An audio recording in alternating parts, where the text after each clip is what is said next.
बिस्मिल्लाहिर्रहमानिर्रहीम। अस्सलामुअलैकुम friends, welcome to my channel cooking with Fatima. कैसे हैं आप सब? उम्मीद करती हूँ आप सब अपने अपने घरों में खैर खैरियत से होंगे, खुश आबाद होंगे, हंसते मुस्कुराते होंगे। तो आज मैं आपके साथ शेयर करने जा रही हूँ बहुत ज़्यादा मज़ेदार सा, फ्लेवरफुल सा, डिलीशियस सा आड़ू का मिल्क शेक बनाने की रेसिपी, यानी कि पीच मिल्क शेक बनाने की रेसिपी। तो आप इस रेसिपी को एंड तक लाजमी से देखिएगा। आपके लिए कुछ टिप्स और ट्रिक्स लेकर आई हूँ बहुत ज़्यादा अमेजिंग सी रेसिपी के साथ। तो आप इस रेसिपी को लाजमी से ट्राई करिएगा और मुझे अपना फीडबैक ज़रूर से दीजिएगा। आपको रेसिपी कैसी लगी? रेसिपी अच्छी लगी तो रेसिपी को लाइक शेयर कमेंट ज़रूर से कर लीजिएगा। चैनल पर नहीं हुआ तो प्लीज़ मेरे चैनल को सब्सक्राइब भी कर लीजिएगा। और इसके साथ ही मैं आपको बताती चलूँ, अगर आप इस रेसिपी को घर में ट्राई करेंगे तो आपका तकरीबन भी 300 से 400 में जो है वो आपका आसानी के साथ जो है वो ये जूस बन के रेडी हो जाएगा। और आप इसे तकरीबन भी 4 से 5 या 5 से 6 गिलास भी बना के रेडी कर सकते हैं, दूध और पीच को मिला के। अगर आप जो है वो बाहर से ये जूस ख़रीदते हैं, परचेज़ करते हैं, यानी कि किसी भी जो है वो शॉप से, तो आपको तकरीबन भी 150 से 200 रुपये का एक गिलास पड़ता है। तो इसलिए आप इसे आसानी के साथ घर में फ्लेवरफुल तरीके से अपनी आंखों के सामने जो है वो बना सकते हैं सफाई से। तो चलें जी, रेसिपी स्टार्ट करते हैं। बिस्मिल्लाहिर्रहमानिर्रहीम। सबसे पहले हम 3 अदद पीच को छिलका रिमूव करने के बाद, इसकी गुठली निकालने के बाद ब्लेंडर जूसर मशीन में ऐड कर देंगे। उसके बाद इसके अंदर हम तकरीबन भी 2 टेबल स्पून के करीब जो है वो चीनी ऐड कर देंगे।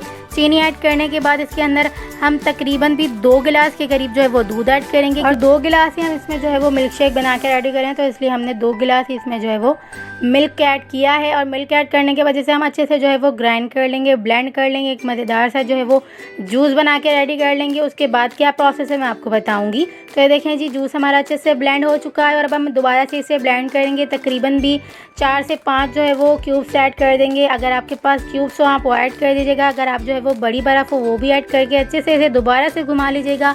मज़ेदार सा, चिल्ड सा, बहुत ज़्यादा यमी सा जो है वो फ्लेवर बन के आएगा। तो आप इस रेसिपी को लाजमी से ट्राई करिएगा। देख सकते हैं आप, बहुत ज़्यादा अमेजिंग सा, ठंडा, चिल्ड और बहुत ज़्यादा फ्लेवरफुल सा ये शरबत बन के रेडी हुआ है, यानी कि ये मिल्क शेक बन के रेडी हुआ है। ये मिल्क शेक बहुत ज़्यादा हेल्दी सा, बहुत ज़्यादा अमेजिंग सा, फ्लेवरफुल सा, डिलीशियस सा बन के रेडी हुआ है। अगर आप जो है वो इस गिलास को एक ही पी लेते हैं, यानी कि मिल्क शेक सिर्फ एक गिलास ही पी लेते हैं ना, तो आपका सारा दिन बहुत ज़्यादा हैवी सा, हेल्दी सा जो है वो गुजरने वाला है। इसमें ऑलरेडी बहुत ज़्यादा मिकदार में विटामिन सी पाए जाते हैं, बहुत ज़्यादा कैल्शियम होता है, बहुत ज़्यादा जो है वो फास्फोरस होता है। आपको जो है वो किसी भी तरह का कोई भी खाने की ज़रूरत नहीं महसूस होगी अगर आप जो है वो इस गिलास को तकरीबन भी 1:30 से 2 बजे के करीब लेते हैं। तो सारा दिन आपको जो है वो किसी भी रोटी सालन की ज़रूरत महसूस नहीं होगी। अगर आप जो है वो एक गिलास लेते हैं, सारा दिन आपका बहुत ज़्यादा हैवी सा, हेल्दी सा गुजरेगा।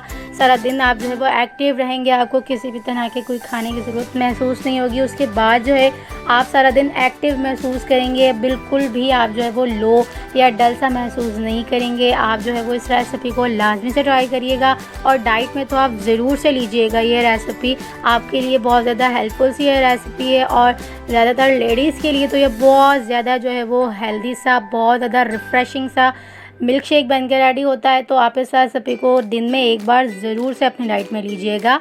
तो चलें जी, मिलते हैं नेक्स्ट वीडियो में। जब तक अपना ख्याल रखिएगा, मुझे दुआओं में याद रखिएगा।